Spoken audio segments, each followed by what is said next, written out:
Sudah makan siang? Sudah. Alhamdulillah. Berarti sudah semangat ya untuk memulai pelajaran pada hari siang hari ini. Ya, Bu.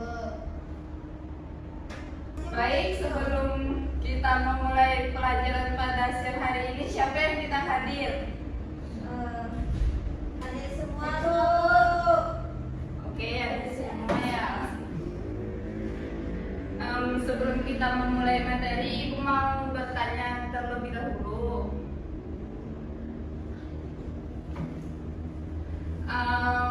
Mengapa seseorang itu bisa mengalami sakit mah atau sembelit? Karena sistem pencernaannya terganggu, Ibu. Terganggu karena apa? Karena mungkin bisa jadi karena makanan yang tidak sehat, atau minuman yang bergas atau yang Benar. Terus, tidak. organ apa yang berperan di dalam proses pencernaan itu sendiri?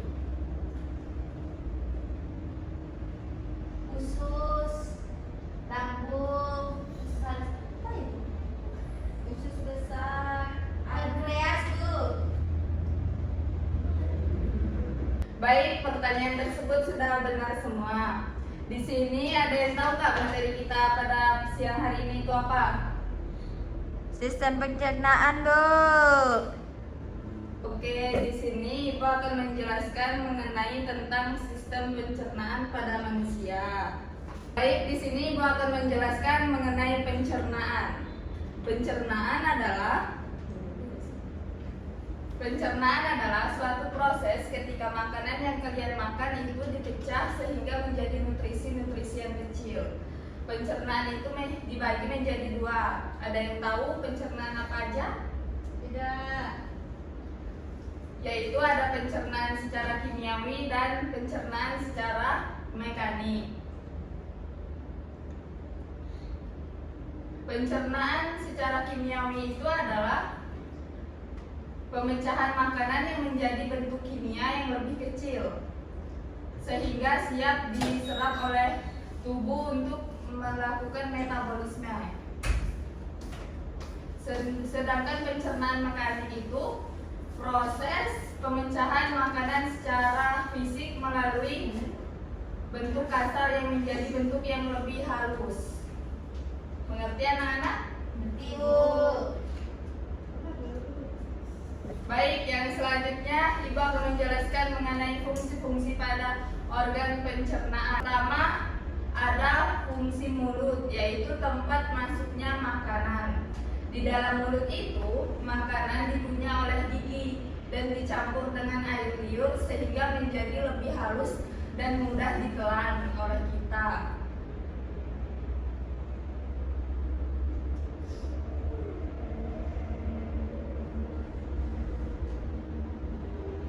Dan di mulut terdapat enzim amilase, yaitu yang berfungsi untuk memecah pati yang merupakan karbohidrat kompleks glukosa, yaitu karbohidrat sederhana, sehingga sel tubuh kalian mampu untuk menyerapnya. Yang kedua ada esofagus, yaitu menyalurkan makanan dari mulut menuju lambung melalui gerakan peristaltik atau gerakan meramas dinding kerongkongan. Esofagus itu adalah kerongkongan ya anak-anak. Ya, Ibu. Nah, yang selanjutnya itu ada lambung. Lambung itu berfungsi untuk menampung dan mengaduk makanan serta mencampurnya dengan cairan lambung yang mengandung asam dan enzim untuk membantu mencerna makanan, terutama protein. Ada yang tahu penyakit di lambung itu penyakit apa?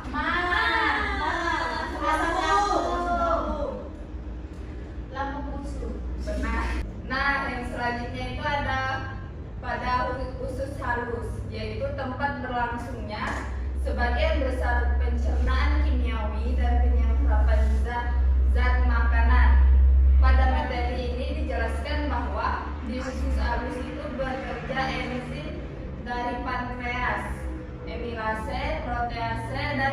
di fase. Setelah pencernaan selesai, molekul nutrien diserap oleh pili atau jarum-jarum usus. Ada yang tahu jarum-jarum usus itu apa? Nah, jarum-jarum usus itu adalah pili usus atau pilus intestinalus, yaitu tonjolan-tonjolan kecil yang berbentuk seperti jari yang terdapat di dalam bagian usus halus anak-anak. Ya, Ibu. Yang selanjutnya ada usus besar. Usus besar itu berfungsi untuk apa? Ada yang tahu? Menyerap air dan garam mineral. Jadi tidak membentuk feses. Benar. Usus besar itu untuk menyerap air dan garam mineral dari sisa makanan serta membentuk feses atau buang air besar kita sebelum dikeluarkan menjadi rektum dan anus. Nah, yang selanjutnya ada penyakit-penyakit pada sistem pencernaan manusia. Yang pertama itu ada diare, yaitu buang air besar yang terlalu sering dengan feses yang encer. Biasanya disebabkan oleh infeksi bakteri, virus atau makanan yang tercemar. Yang kedua ada gastritis atau mah. Siapa yang di sini ada penyakit mah? Lanka. Oh ya, penyakitnya masih Nah, itu harus segera diobatin ya, nanti akan berakhir tragis. Nah, gastritis atau mah itu peradangan pada dinding lambung kita yang berakibat infeksi. Karena apa? Karena pola makan kita yang tidak teratur atau penggunaan obat-obat yang tertentu yang keseringan. Yang ketiga ada luka lambung, yaitu luka pada dinding lambung atau usus 12 jari kita yang akibat asam lambung berlebih atau infeksi bakteri. Yang keempat ada epidistisis atau peradangan pada usus yang buntu menyebabkan nyeri hebat pada perut kanan bawah. Itu yang kalau keseringan sakit perut kanan bawah berarti kalian didiagnosa penyakit appendicitis. Ya anak-anak? Ya, Bu. Yang kelima ada tifus atau demam tifoid, infeksi bakteri yang menyerang saluran pencernaan melalui makanan atau minuman yang terkontaminasi. Yang terakhir ada penyakit hemoroid atau MBN, pembengkakan pembuluh darah di sekitar anus atau rektum yang dapat menyebabkan nyeri dan peredaran darah saat buang air besar. Nah, di sini Ibu akan mencontohkan proses mekanisme tentang baik di sini Ibu akan memperlihatkan mekanisme sistem pencernaan.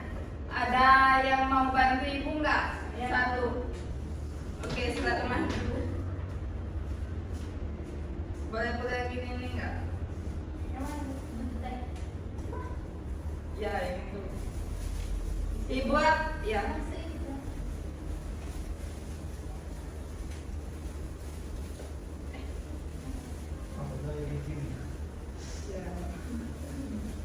Ibu akan memperagai ini seolah-olah makanan kita atau cairan di dalam tubuh kita ya.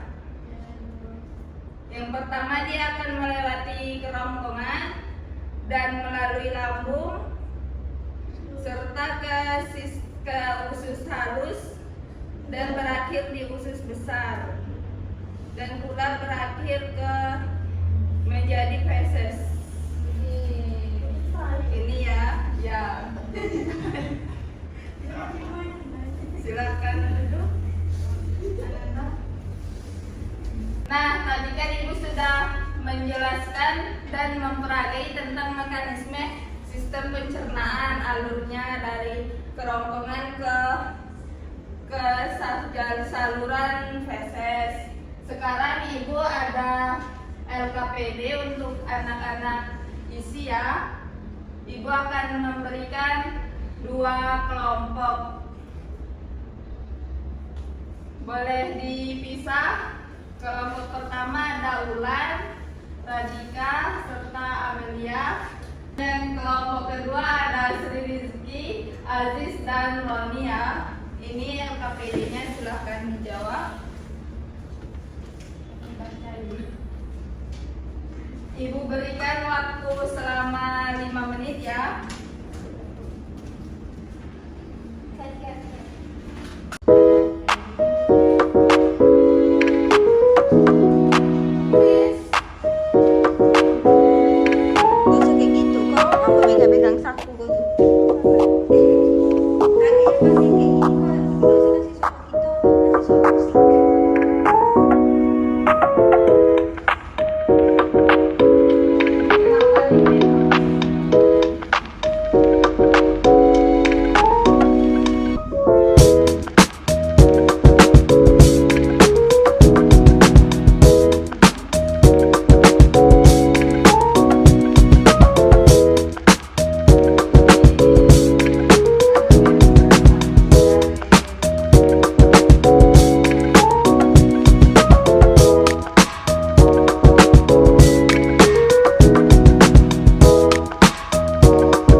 Ada baiknya kalian untuk memberi jawabannya maju ke depan ya, perwakilan satu kelompok per orang.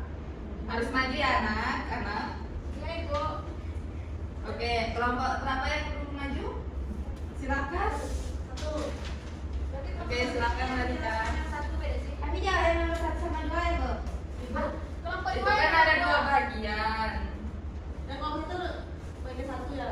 Ya. Ya, ini kan cuma ada 2 kelompok Ibu kasih. Jadi yang bagian pertama ini kalian jawab.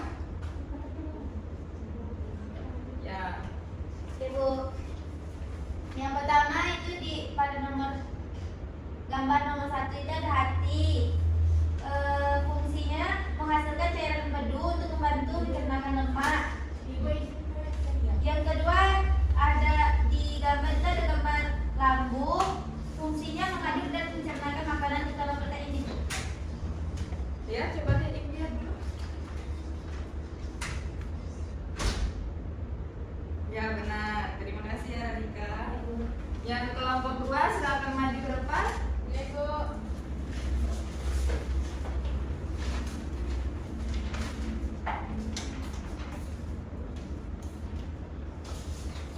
Baiklah, yang nomor 1 itu ada hati. Jadi itu fungsinya tuh menghasilkan cairan empedu untuk membantu mencerna lemak. Dan yang kedua itu lambung. Fungsinya mencerna makanan terutama protein dengan bantuan asam lambung dan enzim.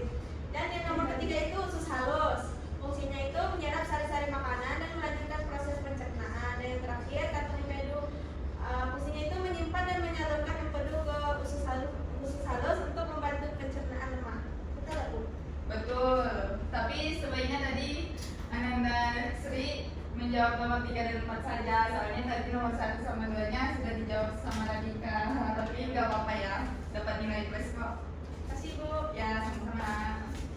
Tadi kan Ibu sudah menjelaskan mengenai sistem pada pencernaan manusia. Ibu mau bertanya nih kepada anak-anak,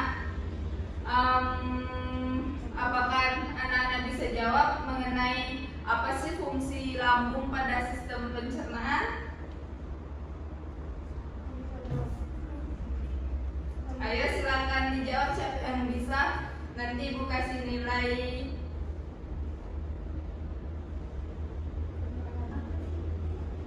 Fungsi lambung pada sistem pencernaan manusia. Tadi kan sudah ada tuh di LKPD. Ibu, Apa, Men? fungsi lambung itu untuk menampung, mengaduk, dan mencerna makanan sebelum diteruskan ke usus halus.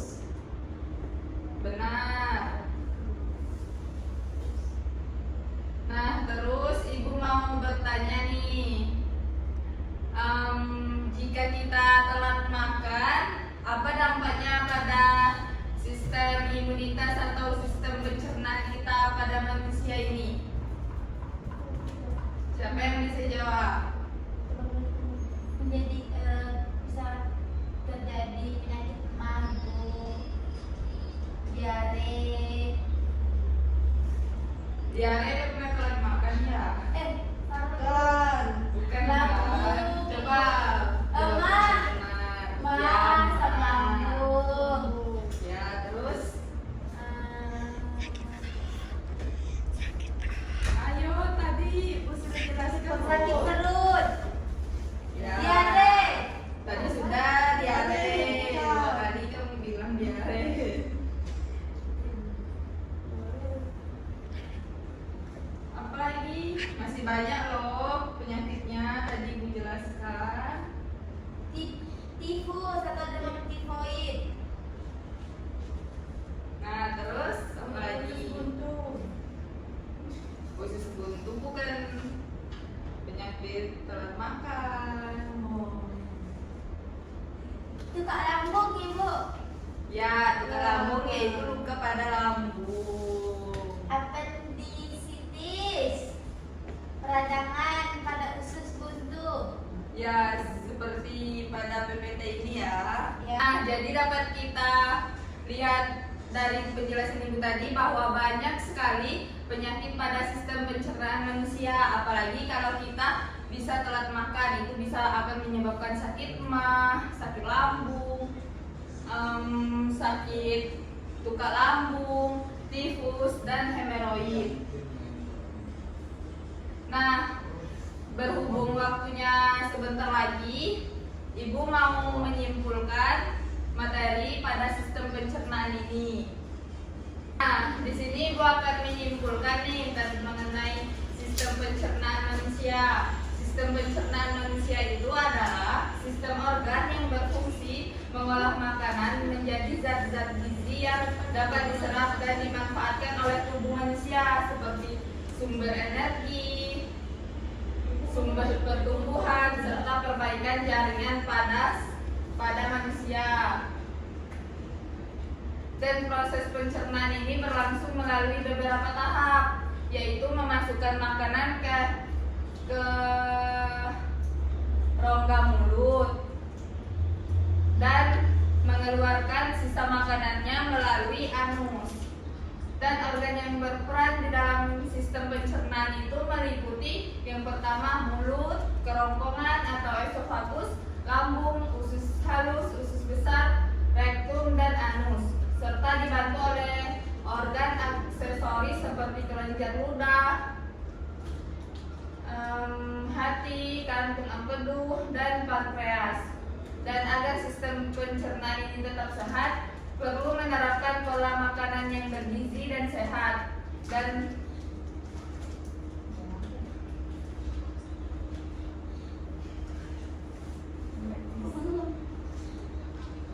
mengkonsumsi makanan yang berserat, minum air putih yang cukup, dan berolahraga yang teratur. Dan adapun penyakit pada sistem pencernaan tadi, yaitu ada penyakit lambung, emah, tukak lambung, serta tifus dan hemoroid. Baik, dikarenakan melihat waktunya yang sebentar lagi selesai, sepertinya Ibu akan mengakhiri materi kita pada siang hari ini. Ada baiknya kita membaca lafaz hamdalah. Alhamdulillahirabbil alamin. Nanti jika ada pertanyaan silahkan WA Ibu ya. Ibu. Ya, oke, terima kasih anak-anak. Ibu izin pamit ya. Ibu. Assalamualaikum warahmatullahi wabarakatuh.